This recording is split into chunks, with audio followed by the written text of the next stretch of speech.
শিক্ষার্থী বন্ধুরা, তোমরা কেমন আছো? আমি ভালো আছি। গত ক্লাসে তোমাদের যে বাড়ির কাজটি দেওয়া ছিল নিশ্চয়ই তোমরা সেগুলো সম্পন্ন করেছ। তো আজকে আমি তোমাদের সাধারণ বিজ্ঞানের দ্বিতীয় অধ্যায়ের উদ্ভিদ ও প্রাণীর কোষীয় সংগঠন নিয়ে কথা বলবো।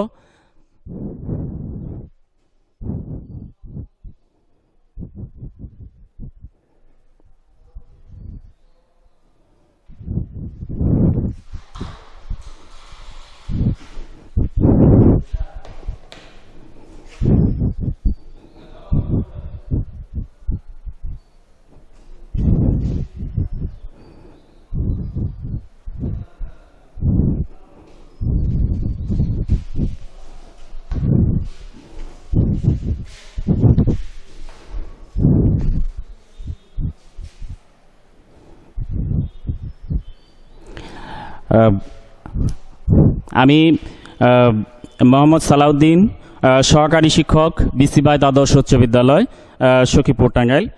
তো আমি তোমাদের আজকে উদ্ভিদ ও প্রাণীর সংগঠন এই অধ্যায় নিয়ে কথা বলবো। প্রাকৃতিক পরিবেশ ক্ষুদ্রাতি ক্ষুদ্র জীবদেহ থেকে শুরু করে অতি বৃহৎ আকার এবং নিম্ন শ্রেণীর যে উদ্ভিদ ও প্রাণীর সাংগঠনিক কার্যাবলী যেগুলো আছে, এগুলোর মধ্যে মিল এবং অমিল, এগুলো প্রচুর তাদের সাথে মিল এবং অমিল রয়েছে। সকল জীব এর মধ্যে তাদের মিল বা সাদৃশ্য হলো জীবদেহ মাত্রই আমরা জানি যে কোষ দ্বারা গঠিত। এটাই হলো সকল জীবের সাথে মিল আছে। আর বিভিন্ন বিজ্ঞানীগণ বিগত কয়েক দশক ধরেই এই সকল জীবের যে কোষের গঠন, আকৃতি, প্রকৃতি, এদের সাথে যে মিল আছে, এগুলো নিয়ে বিভিন্ন গবেষণামূলক কাজ করেছেন। আমরা পূর্ববর্তী ক্লাসে আমরা পড়েছি যে কোষ কি। কোষ হলো জীবদেহের গঠন ও কার্যের এককেই কোষ বলে, তোমরা নিশ্চয় পড়েছ। তে আজকে আমরা এই একটি উদ্ভিদ কোষের বর্ণনা এই পর্যায়ে আমরা এখন আলোচনা করব। প্রতিটি জীবদেহ এক বা একাধিক কোষ দিয়ে গঠিত। একটি আদর্শ উদ্ভিদ কোষ প্রধানত দুই অংশ নিয়ে গঠিত।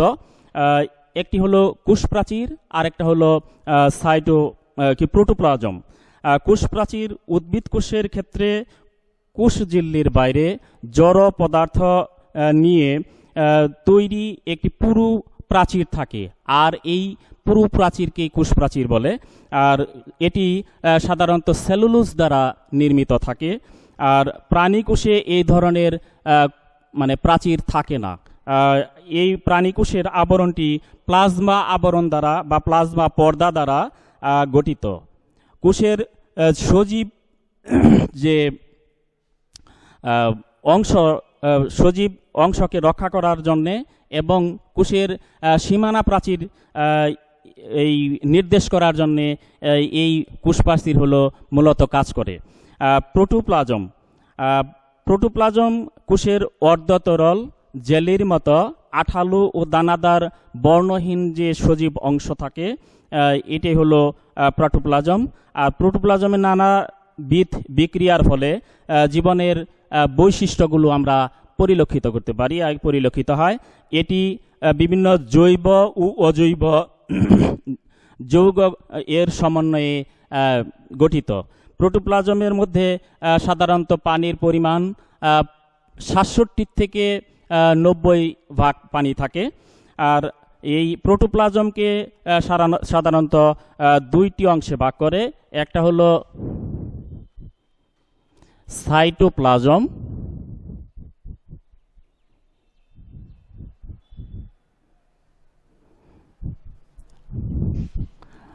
আর দ্বিতীয়টি হলো নিউক্লিয়াস।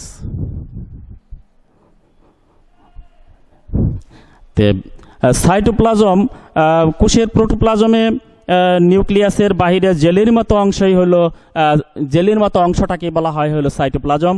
আর সাইটোপ্লাজমের অভ্যন্তরে বিভিন্ন মানে জৈবিক ক্রিয়াকলাপের সাথে সংশ্লিষ্ট সজীব বস্তুসমূহকে একত্রে সাইটোপ্লাজমীয় অঙ্গাণু বলা হয়। আর একটি আদর্শ সাধারণ এই কোষের নিম্নলিখিত যে বিষয়গুলো আমরা অঙ্গাণুগুলো আমরা সাধারণত দেখতে পাই। আর একটি আদর্শ কোষে নিম্নলিখিত যে অঙ্গাণুগুলো দেখা যায় সেটি আমরা একটি চিত্রের মাধ্যমে আমরা দেখানোর চেষ্টা করব।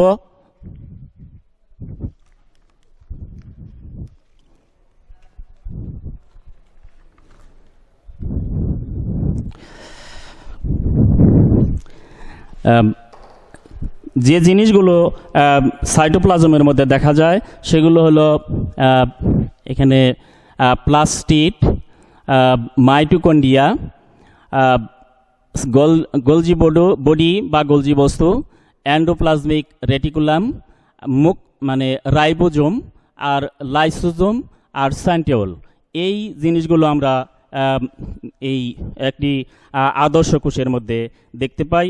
আর সেইগুলোর মধ্যে থেকে আমাদের এখানে দেখো উদ্ভিদ এবং প্রাণী কোষের যে বর্ণনাটা আমরা পড়লাম সেখানে একটির সাথে আরেকটির সাথে কিছু মিল এবং অমিলও আছে। যাই হোক, আমরা এইখানে আলোচনা করব এখন কোষ গহ্বর। কোষের সজীব অঙ্গাণু এবং সজীব বস্তুসমূহ সাইটোপ্লাজমের দাত্রে থাকে। উদ্ভিদ কোষের নির্জীব বস্তুসমূহের মধ্যে বিভিন্ন ধরনের সঞ্চিত পদার্থ, বর্জ্য পদার্থ ও খরিত পদার্থ থাকে। আর কোষের সাইটোপ্লাজমে তরল পদার্থপূর্ণ ছোট বড় অনেক গহ্বর থাকে। প্রাণী কোষে সাধারণত গহ্বর থাকে না, কিন্তু কোনো কোনো কোষে এই এক বা একাধিক খুব ছোট গহ্বর থাকে। উদ্ভিদ কোষের গহ্বরগুলো থাকে একটু বড়, যেমন এখানে যে এটা আছে কোষ গহ্বর, একটু উদ্ভিদ কোষের মধ্যে লক্ষ্য করো একটু বড়, আর এই প্রাণী কোষেরটার মধ্যে কিন্তু একটু ছোট। তাহলে এই ধরনের উদ্ভিদ কোষের মানে এই গহ্বরটা একটু বড় থাকায় এটা এই নিউক্লিয়াসের পাশে অবস্থান করে। আর এই প্রাণী কোষের গহ্বরটা ছোট থাকায় এটা প্রাণী কোষের ভিতরে অবস্থান করে। এই নানা প্রকারের জৈব অ্যাসিড, লবণ, শর্করা, আমিষ ইত্যাদি এই কোষ গহ্বরে দ্রবীভূত অবস্থায় কোষ রস প্রস্তুত করে। তো এখন তোমাদের আমি যে উদ্ভিদ এবং প্রাণী কোষের মধ্যে যে সকল অঙ্গাণুগুলো আছে এগুলোর নিয়ে আমরা পর্যায়ক্রমে আলোচনা করব। সাইটোপ্লাজমে সুনির্দিষ্ট আবরণীযুক্ত সজীব বস্তুগুলো কি হলো কোষ অঙ্গাণু। আর নিচে এগুলো আমরা আলোচনা করি। প্লাস্টিড, দেখো সজীব উদ্ভিদ কোষে সাইটোপ্লাজমে বর্ণহীন অথবা বর্ণযুক্ত গোলাকার ডিম্বাণু অঙ্গাণুকে প্লাস্টিড বলে। প্লাস্টিড সাধারণত প্রাণী কোষে থাকে না। আর এই অঙ্গাণুটি উদ্ভিদ কোষের একটি অনন্য বৈশিষ্ট্য। তার কারণ হলো প্লাস্টিড খাদ্য সংশ্লেষণে, বর্ণ গঠনে এবং খাদ্য সঞ্চয়ে মুখ্য ভূমিকা গ্রহণ করে। রঞ্জক পদার্থের উপস্থিতি ও অনুপস্থিতির উপর নির্ভর করে প্লাস্টিডকে প্রধানত দুইটি ভাগে ভাগ করা যায়। একটা হলো ক্রোমোপ্লাস্টিড বা বর্ণযুক্ত প্লাস্টিড এবং লিউকোপ্লাস্টিড বা বর্ণহীন প্লাস্টিড। ক্রোমোপ্লাস্টিড আবার দুই রকমের হয়, ক্লোরোপ্লাস্ট আর এক হলো ক্রোমোপ্লাস্ট। এখন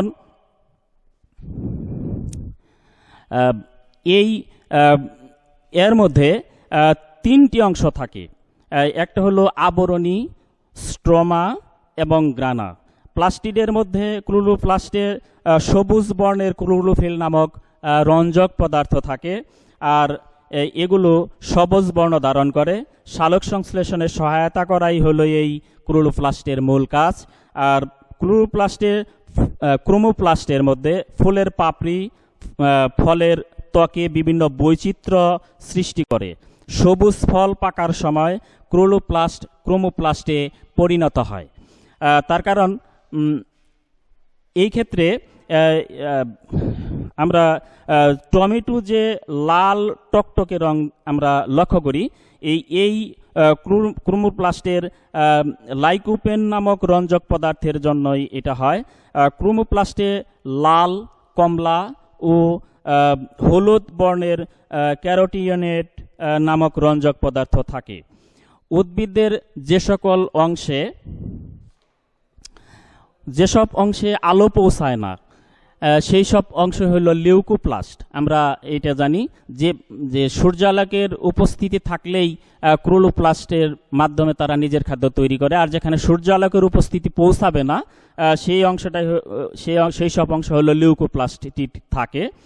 আর যেমন মূলের কোষের প্লাস্টিড, সূর্যালোকের প্রভাবে এই প্লাস্টিডগুলো রূপান্তরিত হয়ে ক্লোরোপ্লাস্টে পরিণত হয়। তে যদি তোমরা লক্ষ্য করবে যে যদি কোনো দুর্বা গাছের উপরে ইট দিয়ে কিছুদিন ঢেকে রাখা হয় তাহলে গাছগুলো সাদা হয়ে যায়, কারণ ক্লোরোপ্লাস্টগুলো লিউকোপ্লাস্টের কারণ ক্লোরোপ্লাস্টগুলো লিউকোপ্লাস্টে রূপান্তরিত হয়। তাহলে আমরা একটা জিনিস জানলাম যে ক্লোরোপ্লাস্ট থেকে লিউকোপ্লাস্ট হয়, আবার লিউকোপ্লাস্ট থেকেও ক্লোরোপ্লাস্টে রূপান্তরিত হয়। পরবর্তীতে যদি ইট সরিয়ে নেওয়া হয় তাহলে গাছগুলো আবার সবুজ বর্ণ ধারণ করে। এতে আমরা বুঝতে পারি যে প্লাস্টিডে এক ধরনের প্লাস্টিড রূপান্তরিত হয়ে অন্য ধরনের প্লাস্টিডে রূপান্তরিত হয়। এখন আমরা আলোচনা করব মাইটোকন্ড্রিয়া।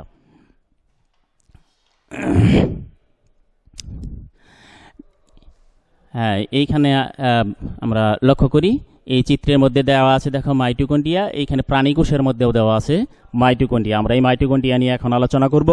সজীব উদ্ভিদ ও প্রাণীকোষের সাইটোপ্লাজমে বিক্ষিপ্তভাবে ছড়িয়ে থাকা ছোট ছোট দণ্ডাকার অঙ্গাণুগুলোকেই মাইটোকন্ড্রিয়া বলে।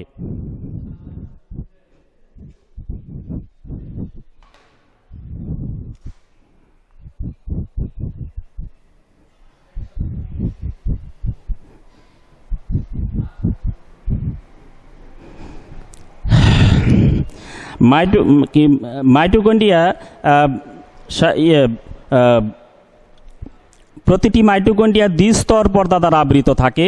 এর বহিস্তর হলো মসৃণ, কিন্তু অন্তঃস্তর বা অন্তঃপর্দাটি আঙ্গুলের মতো অনেক বাস হয়ে থাকে, আর এই বাস হওয়া অংশগুলোকে বলা হয় ক্রিস্টি।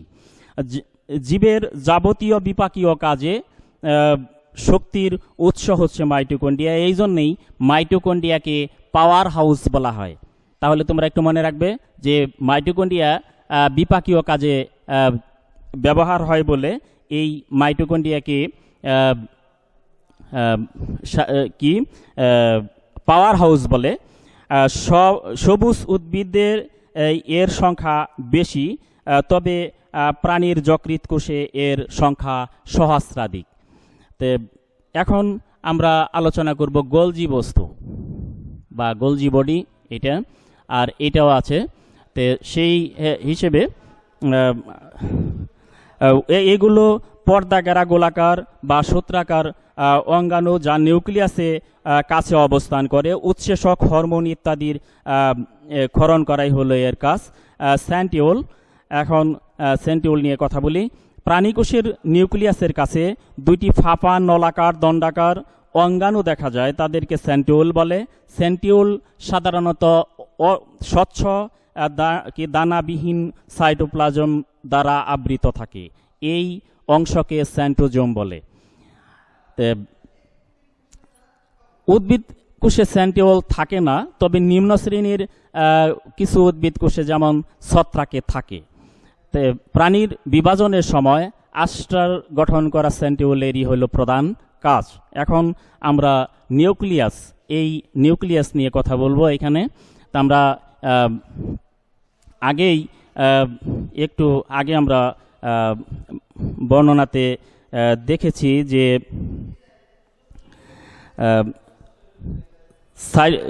প্রোটোপ্লাজমের পর্দা দিয়ে বেষ্টিত সর্বাপেক্ষা ঘনবস্তুকেই বলা হয় হলো নিউক্লিয়াস। আর এই নিউক্লিয়াসের 4টি অংশ থাকে। এখানে 4টি অংশ আছে এই নিউক্লিয়াসের মধ্যে। একটি আমরা লক্ষ্য করব যে নিউক্লিয়ার মেমব্রেন বা নিউক্লিওপ্লাজম, নিউক্লিওলাস আর ক্রোমাটিন, এই অংশগুলো থাকে। তে সজীব ও দ্বিস্তর পর্দা দিয়ে প্রতিটি নিউক্লিয়াস আবৃত থাকে, তাকে নিউক্লিয়ার পর্দা বলে। আর নিউক্লিয়ার পর্দা অসংখ্য ছিদ্র থাকে, এই ছিদ্রগুলোকেই বলা হয়, এখানে দেখো অসংখ্য পর্দা আছে, এই যে ছোট ছোট পর্দা আছে মানে ছিদ্র আছে, এই ছিদ্রগুলোকে বলা হয়েছে নিউক্লিয়ার রন্ধ্র। আর এই নিউক্লিয়ার পর্দা সাইটোপ্লাজমের সাথে নিউক্লিয়াসের বিভিন্ন বস্তুর যোগাযোগ রক্ষা করে এবং নিউক্লিয়াসকে রক্ষণাবেক্ষণ করে। আরেকটি 2 নম্বরে আমরা পড়ব নিউক্লিওপ্লাজম। এই নিউক্লিওপ্লাজম নিউক্লিয়াসের ভিতরে যে আঠালো তরল পদার্থ থাকে দানাদার জেলির মতো, আর এইগুলোই হলো নিউক্লিওপ্লাজম। এটি নিউক্লিওলাস ও ক্রোমোজোমের মাতৃকা বা ধারক হিসেবে কাজ করে, আর নিউক্লিয়াসের জৈবিক কার্যাবলী এরা নিয়ন্ত্রণ করে। আর তারপরে নিউক্লিওলাস, নিউক্লিয়াসের ভিতরে অবস্থিত ক্ষুদ্র, এই যে এইখানে আছে দেখো ক্ষুদ্র গোলাকার ক্ষুদ্রাকার উজ্জ্বল অপেক্ষাকৃত ঘন বস্তুই নিউক্লিওলাস নামে পরিচিত। আর সাধারণত প্রতি নিউক্লিয়াসে একটি নিউক্লিওলাস থাকে। আর নিউক্লিয় জালিকা বা ক্রোমাটিন, এইটাই এই যে জালের মতো অংশগুলো আমরা দেখতে পাচ্ছি, এইগুলোই হলো নিউক্লিয় জালিকা। নিউক্লিওপ্লাজমে ভাসমান অবস্থায় পেঁচানো সুতার মতো যে অঙ্গাণুটি দেখা যায়, এইটি হলো নিউক্লিয় জালিকা বা ক্রোমাটিন জালিকা নামে পরিচিত। এদের যদি বিভাজন হয়, আপনি যখন বিভাজন হয়ে যায় তখন এইগুলো বিচ্ছিন্ন হয়, আর প্রত্যেকটি অংশই তখন এগুলোকে মানে ক্রোমোজোম বলা হয়। তাই আজকে যে আলোচনাগুলো করলাম, এই আলোচনার থেকে তোমরা খুব ভালো করে বাড়িতে দেখার চেষ্টা করবে। আমি তোমাদের সকলকেই খাতা কলম হাতে নিয়ে যে বাড়ির কাজটি দিব সেটি খাতায় লিপিবদ্ধ করার জন্য আমি আহ্বান জানাচ্ছি।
হ্যাঁ, শেষের দিকে স্যার।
দেখো, সপ্তম শ্রেণীর বিজ্ঞান শিক্ষক পাঠদানের সময় ব্ল্যাকবোর্ডে নিউক্লিয়াস, গোলজি বস্তু, প্লাস্টিড, মাইটোকন্ড্রিয়া, কোষগহ্বর, কোষপ্রাচীর শব্দগুলো লিখে শিক্ষার্থীদের বললেন জীবকোষে এই অঙ্গাণু থাকে। ক, কোষ কি? উদ্ভিদ ও প্রাণী কোষের পার্থক্য লিখ। গ, চিত্র এঁকে নিউক্লিয়াসের গঠন ও কাজ লিখ। ঘ, উদ্দীপকে উল্লিখিত প্লাস্টিড অঙ্গাণুগুলোর বা অঙ্গাণুটির ভূমিকা আলোচনা করো। তো তোমরা এই যে বাড়ির কাজটি দেওয়া হলো, এটি বাড়িতে ভালো করে বসে, ঘরে বসে কাজ করবে, তোমরা বাহিরে কেউ যাবে না। সকলেই ভালো করে পড়াশোনা করবে এবং আগামী যে ক্লাস আছে সেই ক্লাসের জন্য যে এই পাঠটি তোমরা ভালো করে আমার কাছে মানে পাঠটি দিবে, এই আশা আমি পোষণ করে তোমাদের সকলকে সকলের সুস্বাস্থ্য কামনা করে আমি আজকের এই পাঠের সমাপ্তি ঘোষণা করছি। সকলেই সুন্দর থাকো, ভালো থাকো। ধন্যবাদ সবাইকে।